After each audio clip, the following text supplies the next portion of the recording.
के लोग जो हैं सरकार से दुखी हैं, परेशान हैं। उसका कारण यही है कि जहां 8 महीने में कोई अच्छे फैसले लेने चाहिए थे, वहां सरकार ने 5 बड़े घोटाले किए। पहला घोटाला धान का था। मंडियों में जब किसान अपना धान लेकर के गया था तो उससे पर क्विंटल के हिसाब से 250 से 300 रुपया सरकार में बैठे लोगों ने उन एजेंसियों के साथ मिलकर के जो खरीद करने वाली थी अपनी जेब में डाल ली। हमने उसकी सीबीआई की मांग की थी इंक्वायरी के लिए। सरकार ने सीबीआई से इंक्वायरी करवाने की बजाय लॉकडाउन के हवाले कर दिया उसको। इस लॉकडाउन में जहां लोग चाहते थे कि उनके पास राशन पहुंचे, इन्होंने राशन पहुंचाने की बजाय शराब का एक माफिया खड़ा करके गोदामों में रखी शराब की चोरी करवा राशन की जगह दारू पहुंचाने का काम किया। और उस दारू भी लोग कहते हैं कि जो 100 रुपये की बोतल थी वो 500 रुपये में बेची। लॉकडाउन चल रहा था, सड़क के ऊपर कोई व्हीकल नहीं था। व्हीकल जो जाता था उसको डीसी की तरफ से परमिट दिया जाता था। बावजूद उसके आप ये देखो कि सरकार ने किस तरह से माफिया शराब का खड़ा किया, जिसने इस हरियाणा प्रदेश के अंदर मतलब लाखों बोतल जो है एक एक गोदाम से निकाल कर बेचने का काम किया, अपनी जेब बनाई। तीसरा घोटाला जो है वो सरसों का, गेहूं का, चने का। गेहूं की पेमेंट रोक कर 1 महीने से ज़्यादा समय तक 17,500 करोड़ रुपए का ब्याज सरकार में बैठे लोगों ने खाने का काम किया। सरसों की जो खरीद दिखाई गई और जब जाकर के उन गोदामों में उसकी फिजिकल वेरिफिकेशन करी गई तो 8,500 से ज़्यादा बोरी कम पाई गई। सरसों में भी बहुत बड़ा घोटाला हुआ, क्योंकि ये इसलिए किया कि हमारे यहाँ तो जो न्यूनतम समर्थन मूल्य जो था वो था 4450 रुपये और राजस्थान में सरसों मिल रही थी 4,000। तो वो 4,000 रुपये वाली सरसों खरीद करके उसमें भरना चाह रहे थे। उसमें केवल 4-6 अधिकारियों को सस्पेंड किया, ना कि उन लोगों पे शिकंजा कसा, उन लोगों को पकड़ा, उन लोगों की कई सरकार ने जानकारी दी जो उसमें शामिल थे। चौथा घोटाला हुआ चावल का। सरकार ने खुद भी मान लिया कि चावल का घोटाला हुआ है, और वो चावल का घोटाला अभी तो केवल करनाल जिले में पकड़ा गया। जो धान किसान का मिलर को दिया गया, मिलर ने जिस धान को चावल बना करके वापस सरकार को देना था, उसके अंदर अकेले करनाल जिले में सैकड़ों करोड़ रुपए का धान अब तक सरकार के पास वापस नहीं है। अगर सारे प्रदेश की जांच करी जाए तो ये हजारों करोड़ रुपए का रिकॉर्ड मार है। इसमें सरकार मानती है कि घोटाला है पर जांच नहीं कर रही। इसी तरह से 5वां जो काम इस सरकार ने किया, किसान को कैसे कमजोर और किया जाए, इसके लिए एक कृषि संबंधित अध्यादेश जारी किया सेंट्रल की गवर्नमेंट ने, और उस अध्यादेश में साफ लिख दिया कि अब कोई भी किसान अपनी खेती जब करेगा, बुआई का टाइम जब होगा, उसी वक्त उसको एक एग्रीमेंट व्यापारी के साथ बनाना पड़ेगा, खरीदार के साथ बनाना पड़ेगा कि मैं तेरे को इतने क्विंटल गेहूँ दूंगा, इतने क्विंटल चना दूंगा, मैं तेरे को इतने क्विंटल सरसों दूंगा। जो फसल उसके खेत में है उसके एग्रीमेंट के तहत ही वो उसको बेच देगा। तो मान के चलो कि एग्रीमेंट करने वाली जो कंपनियां होंगी वो अपनी मनमर्जी के दाम देगी, ना कि आज की तारीख में तो फिर भी किसान कोई लड़ाई लड़ करके 100-200 रुपये का नुकसान उठा करके जो न्यूनतम समर्थन मूल्य सेंटर की सरकार तय करती है उसके मुताबिक दे रही है। लेकिन जब ये खत्म हो जाएगा, जब ये अध्यादेश लागू हो जाएगा, तो उससे आने वाले समय में किसान को अपनी मर्जी से कोई फसल का दाम मिलने की बजाय उसको उसकी मर्जी के दाम पे बेचने पे मजबूर होना पड़ेगा। हम तो अगर टूथब्रश भी लेकर के आते हैं, टूथपेस्ट लेकर के आते हैं, पेन कलम लेकर के आते हैं, बच्चों की किताब कापियाँ लेकर के आते हैं, उसमें मूल्य निर्धारित होता है कि इतने पैसे में आपको मिलेगी। और हमारे खेत में होने वाली जो फसल है, हमें ये इख्तियार नहीं है कि हम उसको अपनी मर्जी से बेच सकें। उसके लिए भी उसके गुलाम होकर के उससे एग्रीमेंट साइन करना पड़ेगा, और जब उससे एग्रीमेंट साइन करेंगे तो फिर किसान बर्बाद होंगे। एक नया हमारी गवर्नमेंट ने अध्यादेश जारी किया है। नरमे और कपास की खेती हरियाणा के 12 जिलों में होती है, और उन 12 जिलों के किसान से एक फसल का 600 रुपये प्रधानमंत्री फसल बीमा योजना के नाम पे प्रीमियम दिया जाता है। अब वो जो प्रीमियम 600 रुपये था, वो बढ़ा करके सरकार ने 1600 रुपये कर दिया। पहले सरकार की तरफ से उसका जो है 1200 रुपया केंद्र की और प्रदेश की सरकार मिल करके प्रीमियम देती थी, ये जो कंपनियां हैं। अब वो तो देंगी 100 रुपया और किसान से लेगी 1600 रुपये। जिस कपास का दाम जो है पर क्विंटल के हिसाब से 4500 रुपये, उसमें 1600 रुपये तो सीधे चला गया।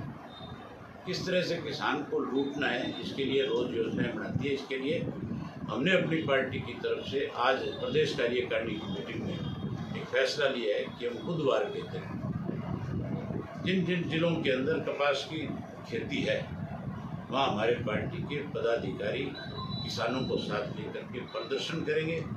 जहाँ प्रदर्शन करेंगे वहाँ गवर्नर के नाम एक मेमोरेंडम देंगे। वहीं हम गवर्नर से आज ही कोशिश करेंगे कि हमें समय मिले उनसे मिलने का। अगर गवर्नर ने कोई हमें मिलने का समय दिया तो हम यहाँ पे भी गवर्नर से मिल करके इसके लिए मेमोरेंडम देने का काम करेंगे। वहीं मुख्यमंत्री जी से भी बात करूँगा कि ये जो आपने आदेश जारी किया है आपके विभाग ने, कृषि ने, ये गलत है। इस आदेश को आपको वापस लेना चाहिए, ताकि किसान जो है कम से कम ये 1000 रुपया पर एकड़ की मार उससे तो बच सके। जहाँ तूफान की वजह से, बारिश की वजह से कहीं बिजली के पोल टूट गए, कहीं ट्यूबवेल बैठ गए, कहीं सड़कों पे दरख्त आ गई, 2 तरह का नुकसान लोगों का, टिड्डी आ गई। जो सरकार है टिड्डी दल को नहीं रोक पाएगी, आप उससे क्या उम्मीद करोगे कि वो प्रदेश का, देश का भला कर सकती है? वो कोरोना को कैसे रोक पाएगी? टिड्डियों का दल जो मैंने सुना था वो 6.5 किलोमीटर लंबा था और 1.5 किलोमीटर चौड़ा था। मेरी कॉन्स्टिट्यूंसी में भी बहुत से गाँव में टिड्डी का प्रकोप हुआ, जिसकी वजह से किसान की फसल खराब हुई। उसकी कोई स्पेशल गिरदावरी करने के बजाय वहाँ सरकार ने उस टिड्डियों को मारने के लिए कोई स्प्रे छिड़काव करने की बजाय, हैरानी नहीं है आपको सुन करके कि हमारा देश का प्रधानमंत्री एक दिन के अंदर फूलों की बरसात जो है अपने जो वायुसेना है उसकी जिम्मेवारी लगाते हैं पूरे देश में। एक तरफ वो कहते हैं कि जो कोरोना से लड़ने वाले डॉक्टर हैं, जो योद्धा हैं, उनका वेलकम करवाते हैं। वहाँ पे वो एक दिन में पूरे देश में करवाते हैं। और यहाँ टिड्डी का जो दल है तो 6.5 किलोमीटर लंबा और 1.5 किलोमीटर चौड़ा है, उसको मारने के लिए हवाई स्प्रे नहीं करवाते, क्योंकि उससे किसान का नुकसान होना है, ना कि किसी इंडस्ट्री को जाकर के नुकसान उसको। किसान का नुकसान जब होता है तो सत्ता में बैठे लोग जहाँ चिंता करनी चाहिए वहाँ मुझे लगता है कि खुशियाँ मनाते हैं, किसान की परवाह नहीं है। इसके लिए हमने ये तय किया है कि हम बुधवार को पूरे प्रदेश भर में इसको लेकर के प्रदर्शन करेंगे, मेमोरेंडम देंगे, और फिर भी सरकार ने इस पर पुनर्विचार नहीं किया तो लोगों के बीच में जाएंगे, लोगों की राय लेंगे, जरूरत पड़ी तो इसके लिए कोई लड़ाई लड़ेंगे। एक और इस सरकार ने नया काम किया, जहाँ जाट आरक्षण को लेकर 30 लोगों को जो इनोसेंट बच्चे थे मौत के घाट उतार दिया। जहाँ उन लोगों को बारी बारी सत्ता में बैठे इन्हीं लोगों ने आश्वस्त किया था कि हम आपको 10% आरक्षण दे करके और पिछड़ा वर्ग में शामिल करें। उन लोगों को उकसा करके प्रदेश में 30 मासूम बच्चों को मारने का काम। 35 और 36 जात के नाम पे बांटने का काम किया। अब SC ST कैसे कमजोर हो, इसके लिए जिन लोगों ने कभी आरक्षण की मांग नहीं की, जो जाति हमारे प्रदेश में है ही नहीं, गडरिया या तो यूपी में है या थोड़ा मोटा राजस्थान में, या गडरिया जाति है बिहार में। इसका मतलब यूपी के लोगों को कैसे यहाँ जाकर के नौकरी दी जाए, इसके लिए हमारा जो SC ST का समाज है उसको कमज़ोर करने के लिए कि हमारे यहाँ के बच्चों को उस आरक्षण का लाभ ना मिले, इसके लिए उनको बिना डिमांड के शामिल कर दिया, जो माइनस में भी हमारे प्रदेश में नहीं है। और जिनकी संख्या 22% से ज़्यादा है, जो 5 जातियाँ मिलाकर के 30% से ऊपर चली जाती हैं, उनको आरक्षण में शामिल करने की बजाय उनमें आपस में भाईचारा तोड़ने के लिए 35-36 जात के नारे लगे। हम इस बात की भी गवर्नर से डिमांड करेंगे, इस पर भी सरकार पुनर्विचार करे। जो जाति हमारे यहाँ पे नहीं है उसको किस चीज़ का आरक्षण में लाभ दिया जा रहा है। अगर हमारे यहाँ के 2% 3% में होते, उनके आरक्षण में शामिल करते, हम उनका स्वागत करते, लेकिन हम इसका विरोध करने, हम हमारे चमार जाति के लोगों को, हमारे जो धार्मिक समाज के लोग हैं, वाल्मीकि हैं, जो SC ST से जुड़े हुए हैं, हम उनके आरक्षण से किसी को छेड़खानी नहीं करने देंगे, हम इसका विरोध करेंगे। सर, एक PTI टीचर्स का जींद में महापंचायत हुई, 2 MLA भी पहुंचे वहाँ, तो उसको लेकर आपको क्या कहना है? सरकार का क्या उस टाइम उसको लेकर में? सरकार जो है, जिस तरह का निर्णय इस लॉकडाउन के दौरान सुप्रीम कोर्ट के आदेश आने के बाद एक जल्दबाजी उन्होंने करी, उस जल्दबाजी करने की बजाय सरकार को कैसे इन लोगों को फिर से इनके उस एक्सपीरियंस का लाभ उठाना चाहिए था, जो 10-10 साल की जॉब इन्होंने दी है उसका फ़ायदा लेना चाहिए था। सरकार ने इनको एक दुर्भावना के तहत निकालने का काम किया। सरकार का काम ये नहीं होता है कि किस आदमी को किसकी सरकार में नौकरी मिले। नौकरी वही आदमी जाकर के अप्लाई करता है जो जरूरतमंद है, कोई जाकर के नौकरी के लिए आवेदन देगा जिसको उसकी ज़रूरत होगी। आप हमारी पार्टी के समय में कोई लगा अगर हुड्डा उसको निकालता था तो कोई अच्छे निर्णय नहीं था। हुड्डा के टाइम में कोई नौकरी लगा उसको बीजेपी अगर निकाल दिया तो कोई अच्छा निर्णय नहीं है।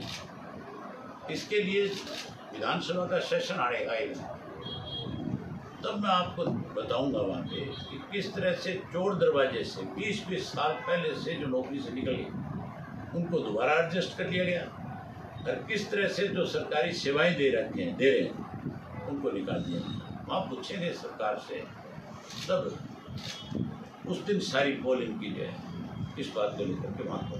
सर, प्राइवेट नौकरियों में 75% रोजगार का, ये केवल लुभावनी बात है।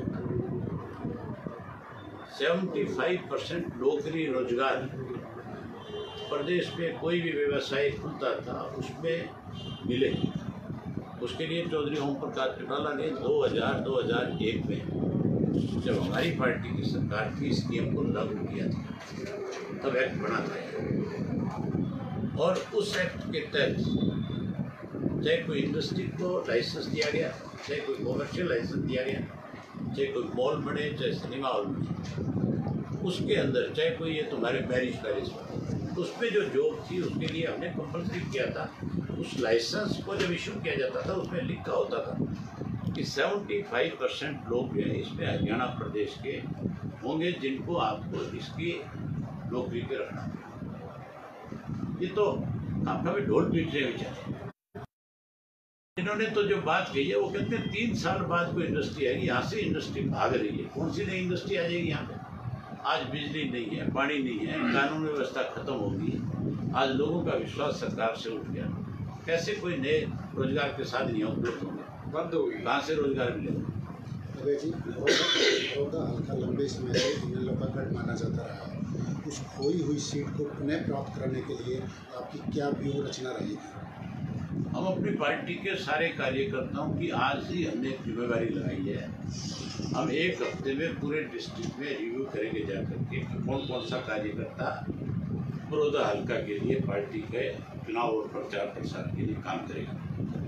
हफ्ते के बाद हम वहाँ ड्यूटी लगा देंगे सबकी, जहाँ उन कार्यकर्ताओं की ड्यूटी लगाएंगे, वहीं पार्टी के जो सीनियर पदाधिकारी हैं उन सबकी भी अलग अलग विलेज वाइज हम ड्यूटियाँ लगाने का काम करेंगे। वहीं मैं स्वयं हर गांव के अंदर एक एक घर में जा करके दस्तखत दे करके आऊँगा, लोगों से सारी बात शेयर करूँगा, खुल करके बताऊँगा कि इस 8 महीने में किस किस्म के हालात इस प्रदेश के रहे और किस तरह से प्रदेश की सरकार जो है आज आम आदमी के साथ खिलवाड़ कर रही है। मुझे पूरा भरोसा है कि बड़ौदा के लोग जहाँ चौधरी देवीलाल की नीतियों के प्रति अपना विश्वास हमेशा व्यक्त करते हैं, नए सिरे से फिर इंडियन नेशनल लोकदल पार्टी में साथ खड़ा होकर के चौधरी देवीलाल की नीतियों को आगे बढ़ाने का काम करेंगे। हरियाणा में अंतिम वर्ष की फाइनल ईयर की परीक्षाओं को लेकर हज़ारों लाखों बच्चों असमंजस की स्थिति में हैं। सेंटर ने कहा है कि एग्ज़ाम लें, कुछ स्टेट मना कर चुकी हैं। आपकी पार्टी की क्या? इन बच्चों को प्रमोट करना चाहिए, कोई एग्ज़ाम नहीं होना चाहिए, क्योंकि 4 महीने के इस लॉकडाउन के दौरान जहाँ ये कह दिया गया कि भाई आपको घर बैठे टेलीविज़न पे, टेलीफोन के ऊपर, नेट के थ्रू पढ़ाया जाए, ये सुविधा तो बहुत कम है। बहुत सारी ऐसी जगह है जहाँ पे टेलीफोन का नेट काम ही नहीं चलता ही, वो बच्चा कैसे पढ़ेगा? क्या वो पढ़ने के लिए अपना गांव छोड़ करके किसी शहर में आकर बैठ जाएगा? मेरे अपने फार्म के ऊपर एजा खेड़ा में जहाँ मेरा घर है वहाँ इंटरनेट की प्रॉब्लम है। अगर मेरे बच्चे कहीं स्कूल कॉलेज में होते तो कैसे पढ़ते? तो इसके लिए इन सब बच्चों को 1 साल जो है उनको प्रमोट करना चाहिए और नेक्स्ट ईयर की उनकी जो पढ़ाई है उसके लिए सरकार को कैसे उन बच्चों को पढ़ाया जाए, उसके लिए कोई अच्छी योजना बनाई जाए, उनकी पढ़ाई में दिक्कत ना हो, कोई सोशल डिस्टेंसिंग के जरिए उनको कॉलेज स्कूल की क्लास दी जाए या कोई और तरीका उसका निकाले, ये सरकार का काम है।